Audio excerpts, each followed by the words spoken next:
que tienen al lado de la edad, o porque no se movilizan tan rápido como pacientes habituales, se inquietan más, o como me dijo un día un cirujano en Valencia, el paciente frágil es aquel paciente que yo opero y al segundo día no camina.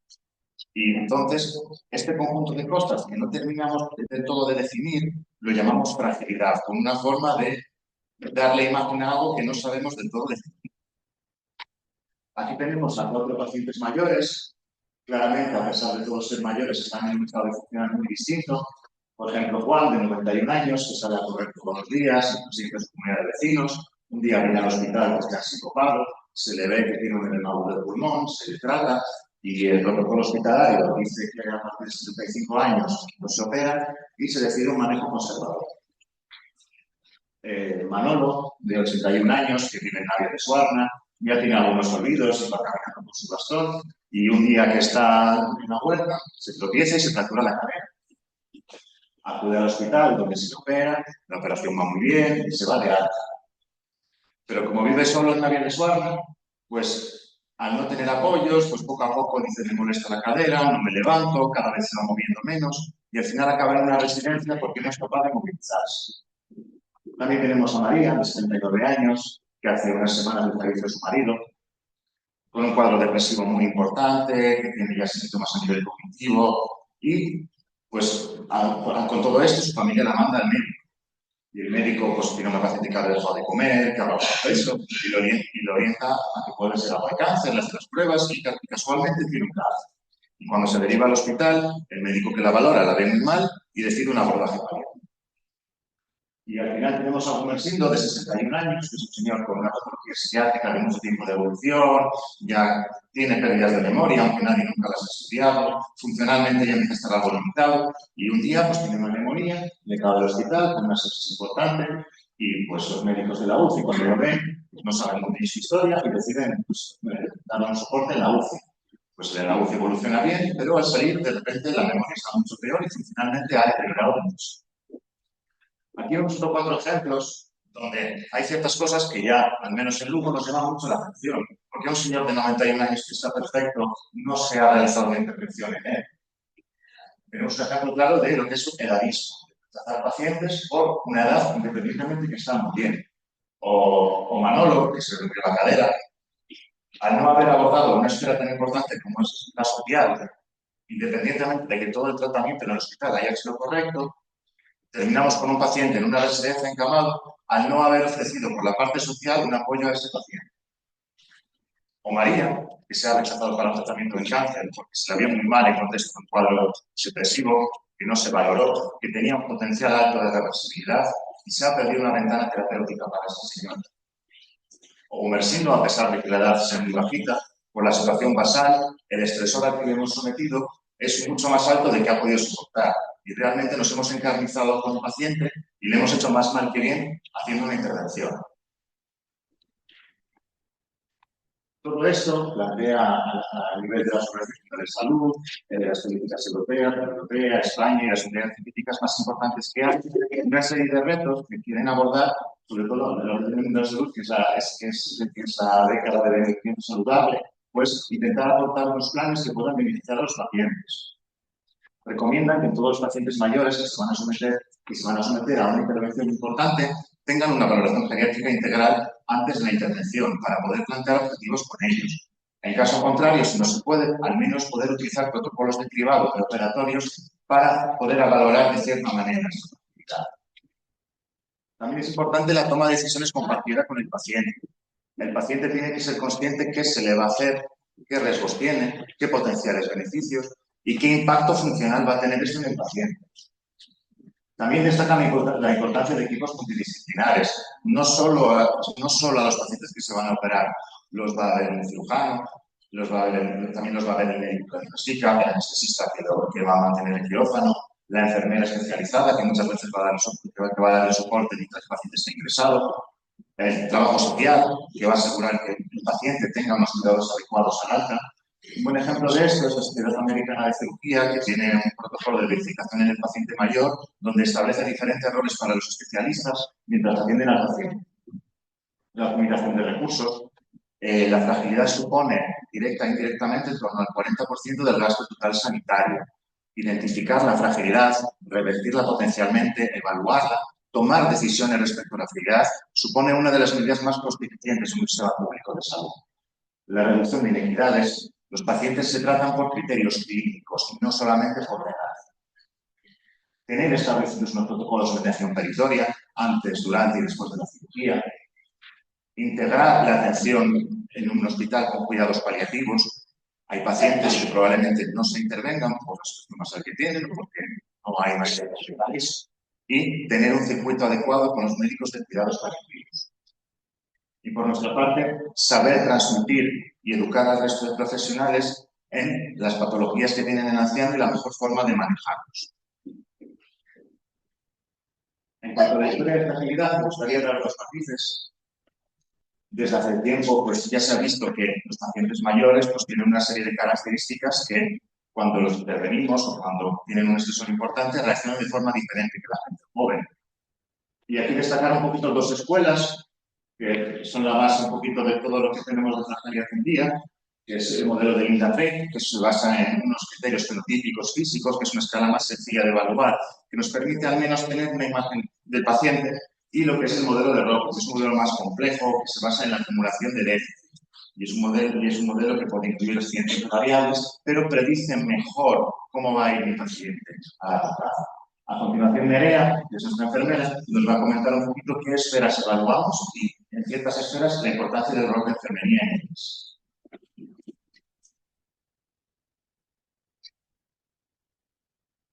Bueno, a la hora de valorar a un paciente mayor, en general a cualquier paciente, es fundamental no centrarse en una patología o en la que motivó el ingreso, sino hacerlo de manera integral.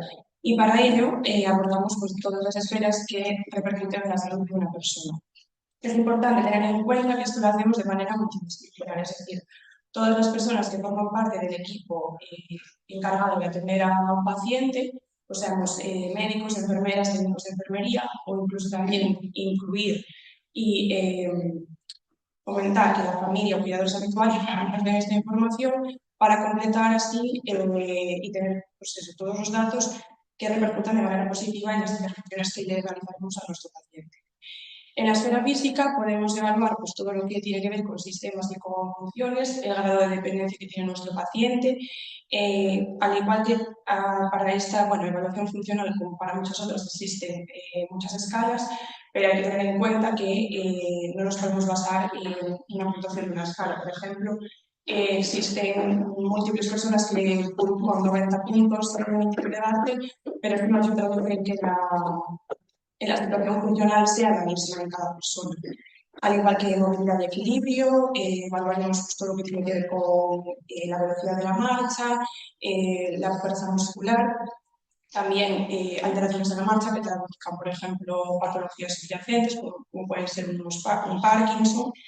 Y luego otros ítems, como puede ser el manejo del dolor. Muchas veces se desarrollan agitaciones o delirios que no necesitan un neuroléptico, sino necesitan un buen manejo del dolor. Incontinencia, todo lo que tiene que ver con los órganos de los sentidos. Si un paciente escuchaba mal antes del ingreso y tenía audífonos, saber que los traiga al hospital para poder orientarlo, para que pueda ser partícipe de sus cuidados. Y al igual que, sobre todo, pues, enfermedades crónicas y síndromes geriátricos. Seguro que todos aquí nos hemos encontrado con pacientes mayores pluripatológicos, con enfermedades crónicas, con sus agudizaciones o descompensaciones o otras patologías agudas que hacen que al final acabe ingresado. Todo esto hay que saber manejarlo, saber cómo se maneja en el domicilio o en casa, por parte o bien de su propio cuidado o bien sus cuidadores.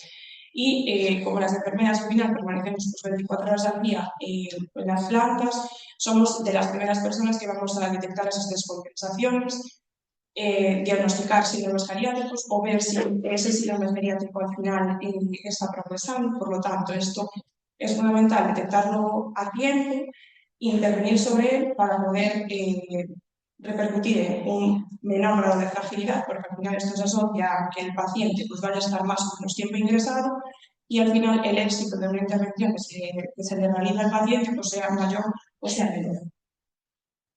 En cuanto a la esfera mental, aquí pues, realizamos todo lo que tiene que ver con cribados de deterioro cognitivo, evaluaciones de la memoria, evaluar cómo el sueño interfiere pues, en la calidad de vida durante el día, qué relación tiene esto con las alteraciones conductuales.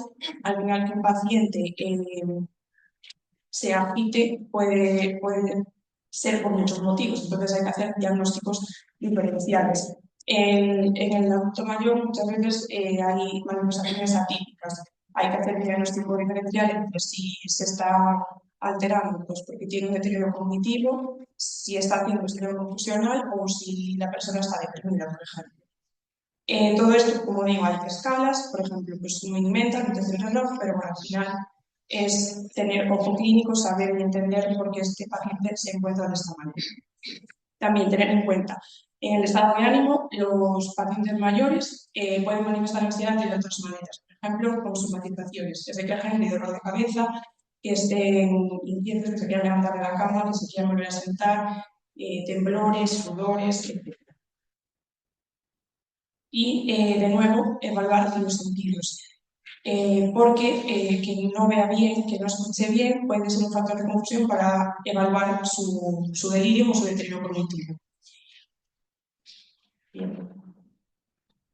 Y en la esfera social, pues todos seguro que hemos oído hablar de los determinantes superiores de la salud, dónde vivimos, qué recursos económicos tenemos, qué grado de escolaridad o nivel educativo hemos tenido, el acceso a los servicios sociosanitarios, a los servicios de geriatría. Todo esto tiene repercusiones directas sobre la salud física y la salud mental. Y todo esto también es importante saber su bidireccionalidad, es decir, si una persona tiene una limitación física que le impide pues, ir a jugar las cartas como hacía normalmente, esto repercute en que se aísle más socialmente, lo que va a provocar que haya otra vez mayor limitación física, empeoramiento de su salud mental. Con lo cual, esto ¿qué quiere decir? Que un aislamiento social redunda en mayor riesgo de depresión, empeoramiento de su deterioro cognitivo o que se produzca un deterioro cognitivo, que haya más riesgo de delirio. Y entonces esto lo que hace es que las personas mayores que vayan más al hospital aumenten su dependencia, requieran más institucionalización, además que la falta de cuidadores, que los cuidadores no estén bien formados. Por ejemplo, que abandonen los tratamientos, que los tratamientos no se estén llevando de la manera correcta, y esto pues al final progresa en síndromes geriátricos, aumenta las descompensaciones de sus patologías crónicas y al final pues, lo que podemos tener es más mayores en el hospital, más mayores en las residencias y esto pues por supuesto aumenta el grado de gravedad por aumentar y acumular factores estresantes. En enfermería, pues podemos tener en cuenta que hay muchos modelos teóricos, pero bueno, los de los más utilizados y conocidos serían las 14 necesidades de Virginia Henderson o los patrones funcionales de Marjorie Gordon, que al final lo que, si les echamos un vistazo, viene a hacer una evaluación integral de todo, no solo nos centramos en lo físico, sino también qué actividades de ocio tiene cada persona, cómo socializa, tanto con sus familiares, con su entorno habitual, como con la comunidad. Y esto redunda pues, en un cuidado integral. Al final también la ANDA Internacional, que es una asociación de muchas enfermeras a nivel mundial, hay un consenso de que la fragilidad es importante en los adultos mayores, por lo cual este consenso internacional, junto con muchísimos otros motivos, pues justifica a sí mismo tener enfermeras especializadas en cuidadores adultos mayores y que al final nosotras adecuamos, según nuestras valoraciones y nuestros diagnósticos, unos resultados de salud, unas intervenciones, se realiza un plan de cuidados que es individualizado, no todos los pacientes tienen las mismas necesidades, y al final pues tenemos lo que llamamos cuidados integrales holísticos individualizados. Por ejemplo, cualquier paciente que ingrese en nuestra planta se le realiza, ya sea tenga una valoración geriátrica previa porque el geriatra está de guardia, yo por la mañana de geriatras en turno, como no la tenga hecha, nosotras hacemos una valoración y al terminar todas estas, podéis ver que hay muchísimos signos que se valoran, pues tenemos una visión global de nuestro paciente y al final eso redunda en una mejor calidad de los cuidados que le vamos a dar. Y os dejo con mi compañero Simón para que nos diga un poco así. Una vez evaluadas todas las esferas, necesitamos una herramienta que no solo nos permita describir, sino que nos permita integrar todas estas esferas en una visión global del paciente. Y esto es lo que regula la evaluación geriátrica integral, que nos permite no solo ver cuáles son los problemas pacientes, sino ver qué puedo solucionar, dónde tengo que poner mis esfuerzos, qué pronóstico funcional tiene este paciente si interviene, qué necesidades va a tener al ingreso y qué necesidades especialmente va a tener al alta. En general, estas valoraciones suelen redundar sobre 3 tipos de pacientes. El paciente que está realmente bien y se va a someter a un procedimiento importante para buscar riesgos ocultos que no se han valorado, o el paciente que está ya un poquito peor y es para valorar si este paciente se beneficia de esta intervención o no, o el paciente que ya está un poquito peor y muchas veces pues, se nos pide un poco un apoyo para el soporte de la familia o para ayudar a la toma de decisiones. En cuanto a la evidencia que hay de la valoración geriátrica y la intervención quirúrgica, pues prácticamente tenemos estudios con fragilidad prácticamente en cualquier estresora que se somete al paciente mayor. Y a pesar de que muchos estudios están hechos con escalas muy simples, que no terminan de valorar de forma global, ofrecen unos resultados muy positivos. Una reducción importante de la mortalidad alta, un descenso muy importante entre las entre un 80-90% de que el paciente acabe en una residencia siendo dependiente, un impacto positivo en la calidad de vida del paciente a largo plazo, una reducción de la estancia media hospitalaria en torno al 30%, y también nos permite mantener mantener conversaciones serias con los pacientes, explicándole qué pronóstico funcional va a tener y qué expectativas van a tener de esta intervención. A modo de conclusión, me gustaría plantear aquí 3 ideas. Una es aportar una visión diferente. Muchas veces cuando venimos un paciente nos solemos buscar por la TSA, si la apertura está alineada, si la colostomía funciona o no.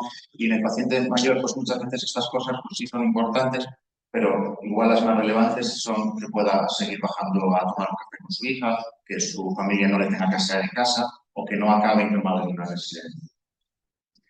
En cuanto a la transversalidad, cada vez los pacientes son mayores y ese paciente que viene solo por una cosa y no tiene nada más está en peligro de extinción y más aún en Lugo. Y la mayoría de especialidades en Lugo se habéis adaptado muy bien a lo que es esta nueva realidad. No es raro ver en digestivo gente de 95 años, en oncología de 90, y en cirugía gente también de una nadie.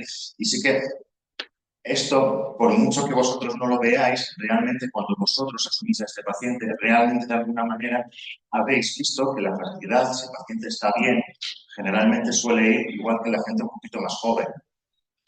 Y lo mismo pasa cuando decís, este paciente igual no es para que lo lleve yo, igual se beneficia de otro médico.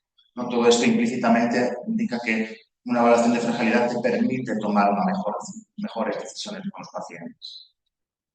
Y las necesidades de los pacientes mayores pues, son un poquito diferentes, son dinámicas, van cambiando. El paciente a una edad en esta oportunidad puede tener unas necesidades y en otro, más adelante, o estando un poquito menor, puede tener otras. Y valorar estas necesidades nos va a permitir, por nuestra parte médica, ofrecerle el mejor tratamiento al paciente.